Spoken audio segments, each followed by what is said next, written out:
there, I'm Mark Isero, and welcome back to Article Club, where we read, annotate, and discuss one great article every month on race, education, or culture.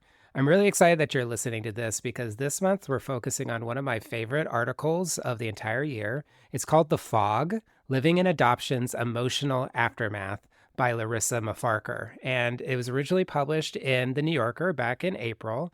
It's about adoption, specifically adoptees.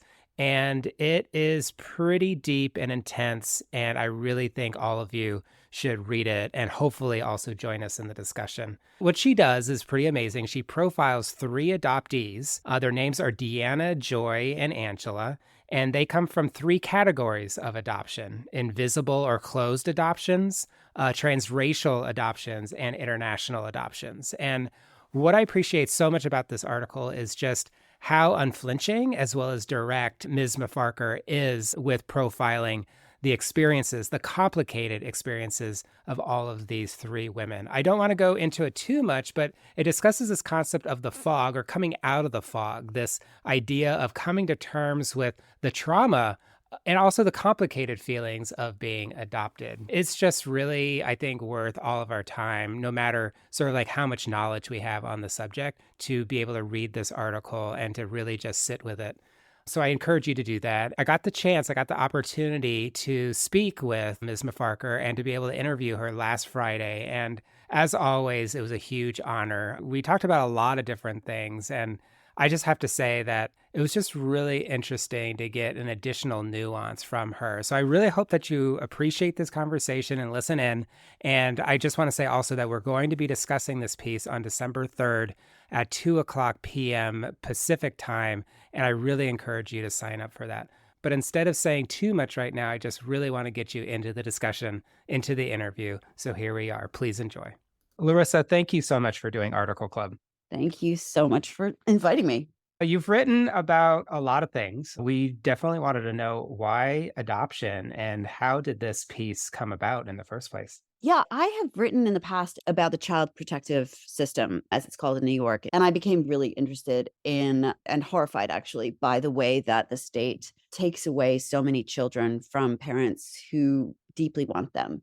I had started that piece thinking that what I was interested in was the decision whether or not to remove a child, because that struck me as an unbelievably fraught, impossible, difficult decision. And at the time, I thought it was a decision made by caseworkers. And so I started down that route. And usually I want to do an article to solve a problem or answer a question that I cannot figure out. And in this case, that was the question. How do you make that choice? And usually I end up the article just as confused as I was at the beginning, if not more so. But in this case, unusually, I ended up not confused at all. I felt that the state was doing enormous damage and removing far too many children.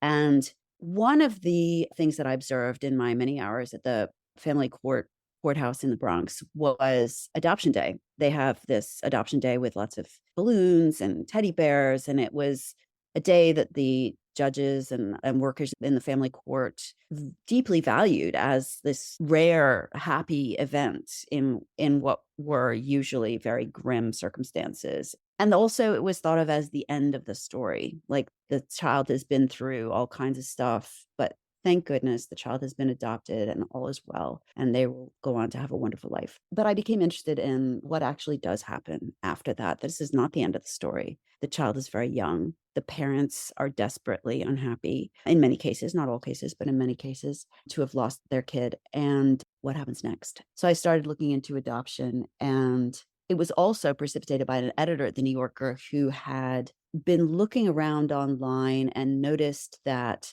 there was this trope coming out of the fog that was being discussed by adoptees of all ages, coming to a kind of self-consciousness of themselves as adoptees, both personally and as a group and politically. And so the combination of these two things, the editor and I started talking and realized that there was a lot to look into in adoption that is not usually discussed, because I think most of us, and I'm ashamed to say even I, for most of my life, just assume the view of adoption that is promoted by adoption agencies, adoptive parents, and society as a whole, which is that it is happy and the end of the story.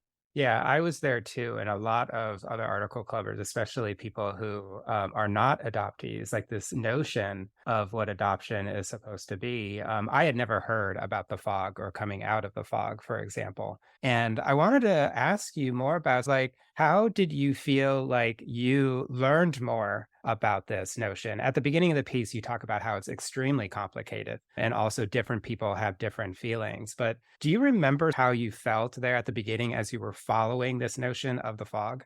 It was harrowing reading a lot of the I started out online reading because when I was talking with this editor, he said that there were all these testimonies and TikToks online, from adoptees, adult adoptees who were coming to a kind of consciousness about their lives, and so I started looking around online, TikTok, blog posts, and reading, and as I said, it was harrowing reading some of these stories, but I also felt really stupid. I had spent all this time writing about the child welfare system, and I remembered being there for adoption day with the bears, the teddy bears and the balloons and thinking, "How sweet," and not thinking I just felt really dumb for not having realized that this little kid who is holding a new bear and a balloon and is maybe 6 years old and is about to go to a completely new family with strangers or maybe foster parents that are not, strangers, but still a new family. How could this be uncomplicated? Yeah, absolutely. From the beginning, I don't think that you hold back, though, as far as the pain and the shame and all the complicated feelings. And you Mhm. begin with Deanna, and she just lays it out, and you allow her to talk about all the complicated feelings. And one of the things that's just grabbed me from the beginning is her conception that it's not that she was adopted, but that she is adopted. Can you say a little bit more about that and how it hit you at the time? Yeah, I think the way I put in the article is that she helped me see, and she certainly feels that being adopted is a very different way of being human from growing up with your biological family. And it so happens that Deanna's adoptive family was not a happy one. But that is her point is it's not just about that because obviously there are millions of biological families that are miserable, right? I mean, they're unhappy childhoods of all stripe. And adoption, there's no rule that adoptive kids are more or less unhappy than biological kids, but it's different. It's profoundly different. And that's what she wants to draw attention to is the way that it is bewildering to know that you have the two people who created you who are presumably like you in some deep ways, but whom you've never met. In her case, she was adopted as an infant. Obviously, this is not true of everyone, are out there and they could be quite close by. And she would, if she went to a baseball game, she would be looking around and to see if there was anyone who felt familiar and sort of reminded her of herself. I mean, and just the feeling of knowing that these incredibly important people in your life are out there, but they are blocked from your knowledge. You're not allowed to find them. This is something that as I say in the article, adoptees are very different from each other. But one thing that almost all of them agree on is that the laws, almost all, I can't remember now the number, but I believe the great majority of states prohibit an adoptive child from seeing their original birth certificate, which is to say the certificate with their biological parents' names on it, or at least one name. They only are allowed to see their amended birth certificates, which is to say the certificates with their adoptive parents' names on them. And so it's very difficult, especially for adoptees of Deanna's generation. She was born in 66 to find their parents at all. And she always felt not just the loss, the profound loss of her biological parents, but also the strangeness of not belonging in her adoptive family. And of course, this is her. Some adoptees not only adore their parents, adoptive parents, but feel a deep sense of belonging in their adoptive families and never go through these emotions. Every story is different. But in Deanna's case, she didn't look like her parents. It wasn't a racial thing. They were all white, but they were of different country national backgrounds. And Deanna's father was from Greece. And as she found when she met him, finally found him decades and decades later, She looked just like him. She never felt that she looked like her adoptive parents. She never felt that she was the same personality. She felt like her personality was too big for them, that she just didn't fit. And this is something that many adoptees talk about, even the adoptees, which thankfully are mostly from prior generations, who were never told they were adopted and found out only much later. Yeah, it was really amazing how you are profiling 3 women, and they come from 3 categories of adoption: Deanna, Joy, and Angela. And as you say, they're very different people, and Mhm. yet they have a whole lot of similarities that you weave through the piece. Deanna, at the beginning, you say that she sometimes feels like a ghost of a twin. And we also see that also with the other 2 women as well, this idea of, okay, I know I exist, but how do I exist? And do I actually exist? And it was just really interesting how you both showed how different they are, but also the similarities. And one of the ways that I noticed, and obviously you have a history of profiling, is with Joy in particular. I was really struck by her stories and her memories and how you made those come to life. She's adopted from Korea, and you just tell her story and her memories, even if her memories, she finds out later, might have been different than what she thought. You talk about the plane ride over, you talk about meeting her white parents and being scared with their blue eyes. And I guess my question is like, when you're asking these questions, first of all, what do you ask? And then how do you listen as they tell you their memories and their stories? In the case of Joy, actually, in the case of all 3, I encountered, as I said before, all 3 of them online, and so when I first met them in person, I had already read they all 3 of these women had previously written about their experiences to a greater or lesser extent, and so I had some sense of what they had been through, and that's how I but of course, I would have asked about their memories anyway, especially I would have asked Joy, who, unlike the other 2, was adopted as a 6-year-old, not an infant. But in terms of how to listen, I guess it's funny, I don't know how to answer that question because I'm by the time I arrive at someone's house or wherever we're meeting and I want to tell the story of their life, I am so interested in everything they have to say that I just want to spend as much time with them as they will be generous enough to give me. And the only difference in this story is that one thing that adoption does, and thank you for reminding me about that didn't exist, because that is a very important thing that I'd slipped my mind. That is a profound thing that many of them feel that they don't really exist because they don't have the sort of biological anchors that other people have. Like they seem to have arrived on the earth out of nowhere. But also, another thing that's very strange about being adopted is that your life story is often quite scrambled, not just in the sense that you have a very profound break in the middle or at the beginning of it where you are removed from one set of parents and given to another, but also that in most cases you find out about your life in bits and pieces. So whereas when I'm talking to most people about their lives, I often start at the very beginning, in their childhood, not always, but often. But with these interviews, they were more meandering and broken up because that is the nature of adoptive or adoptee life, is that you find out bits and pieces here and there, and some pieces will always remain blank. You will never fill them in. You will never find out some things you think are true, but you're not sure. It's a very strange, and actually, when I was writing this piece, I wanted to convey that with the form of the piece. And so initially, fortunately for me, I'm in a writing group. And so I was able to give it a test drive. I wrote this piece very differently at first in a very broken up, jagged, out of order way. And it was intentionally confusing because all of these women started out with one name and then were given a second name. And I wanted the reader to experience some of the bewilderment and the confusion and even the distress that the adoptees feel, where they're like, what is going on? Whose life is this? Who is this person? But I gave the draft to my writing group and they were like, we have no idea what is going on. Who are these people? What are these 6 women? How are they related to each other? It was way too hard to understand. So I rewrote it as a more or less conventional narrative because it was just too complicated. But I did want to convey some of that disorientation and out of orderness and blanks that are just a core part of what it means to be an adoptee. Yeah, I was gonna ask you about the form, and it's very interesting how you said that you changed it up. Like, even in the current form, because you have 3 women that you're profiling, I was like, "Okay, I'm gonna need to keep track of this for a while," but then over time, it became much easier, and it did feel also toward the middle of the piece, I felt like the commonalities were coming together more, and I Mhm. think one of the biggest ones was how you spent a lot of time with each of the women finding their birth parents in some sort of way. And I felt like that was the emotionally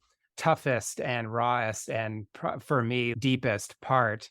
They all had their different journeys, but again, like there wasn't anything particularly happy about their entire experience. And I wanted to ask you also, this is where I felt some anger toward the birth parents because of some of their choices and some of their shame.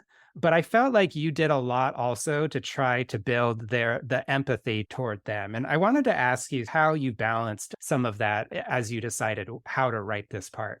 That's really interesting that you felt anger. I understand where that's coming from because obviously the adoptees were in such pain to have lost their parents, but I didn't feel that at all. And so I think in all 3 cases, in 2 out of 3 cases, they technically had a choice, but I don't feel like it was a choice at all. And I did not feel any anger towards those women, just immense sadness.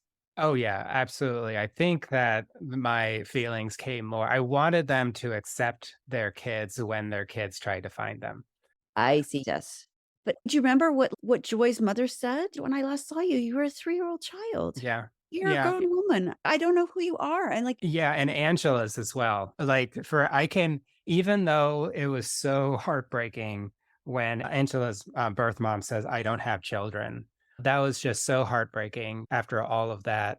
Later on, you explained like why that all happened, and I felt like Angela's story was perhaps maybe the most fraught in so many ways, just because of the issues of race yeah. and like how she was adopted and what her life was like. And then her husband, and she basically shows up with a few white people at her birth mom's home. And that just must have been really difficult for everybody.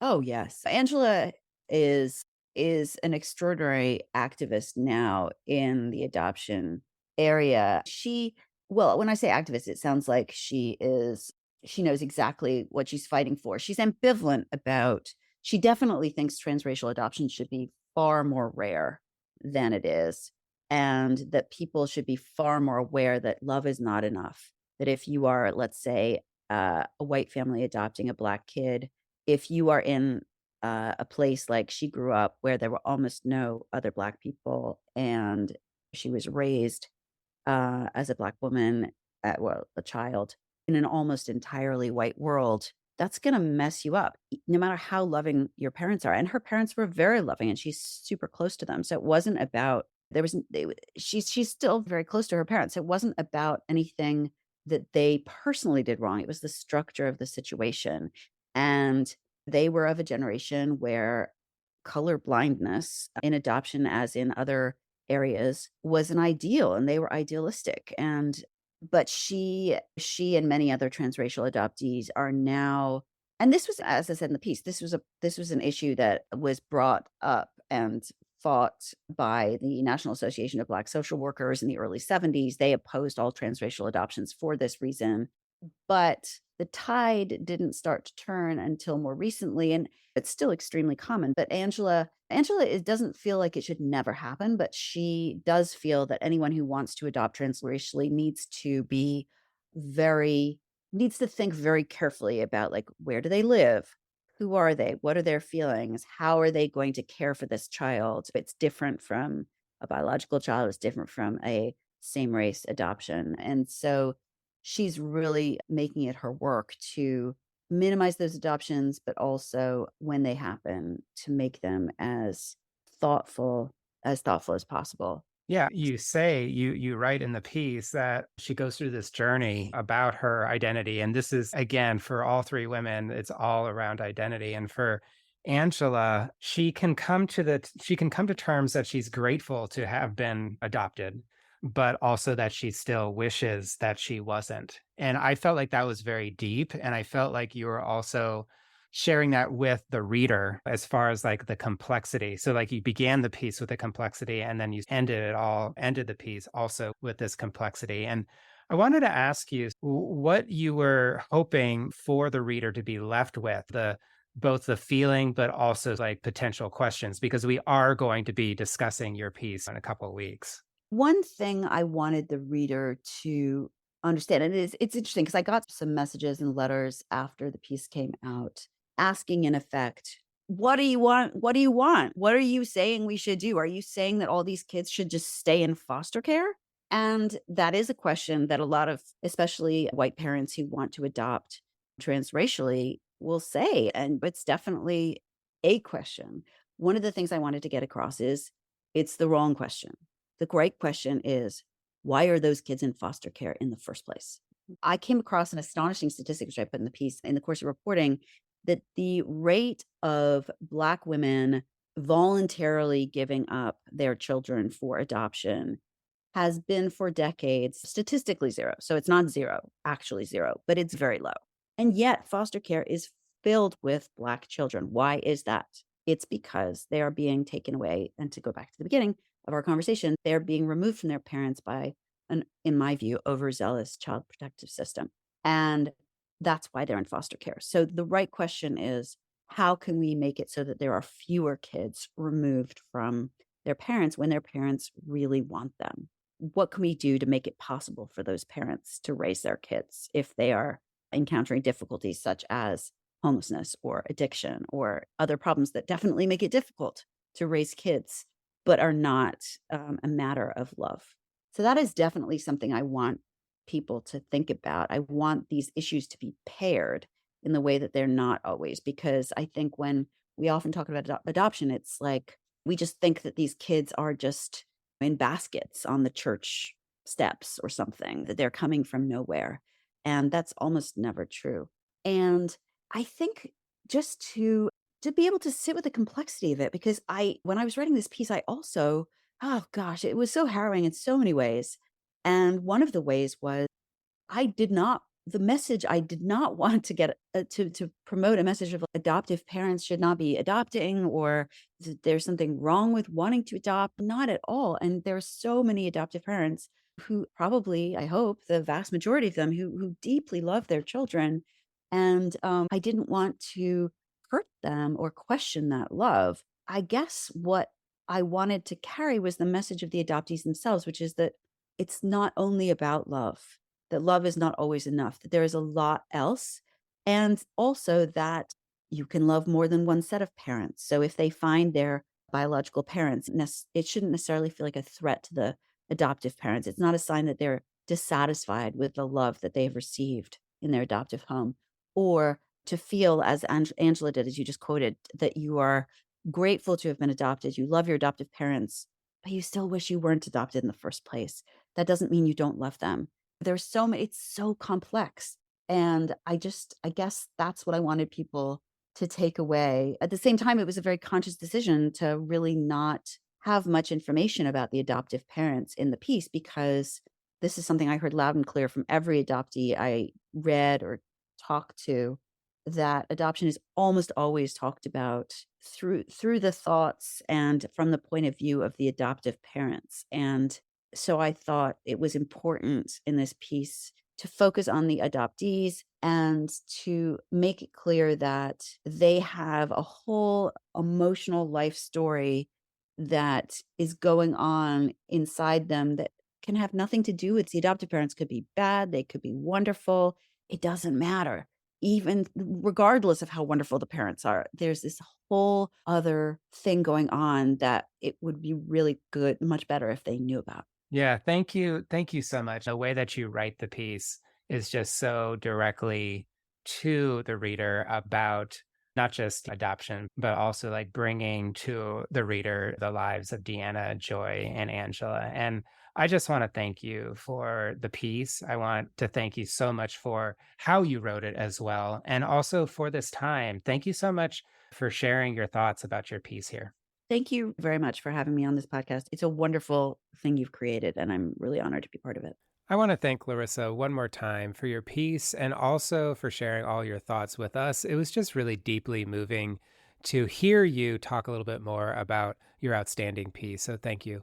Also, Article Clubbers and everybody who's listening, I want to appreciate you also for listening in on this interview, as well as for participating in Article Club and reading this wonderful piece. If you are interested in discussing it with other thoughtful people, please sign up. We're going to be meeting and discussing this piece on December 3rd from 2 to 3:30 p.m. Pacific time. And all you need to do is go to highlighter.cc/discussion to sign up. You can also email me with any questions at mark@articleclub.org. That's it for now, and thank you again, and hope you have a good weekend ahead.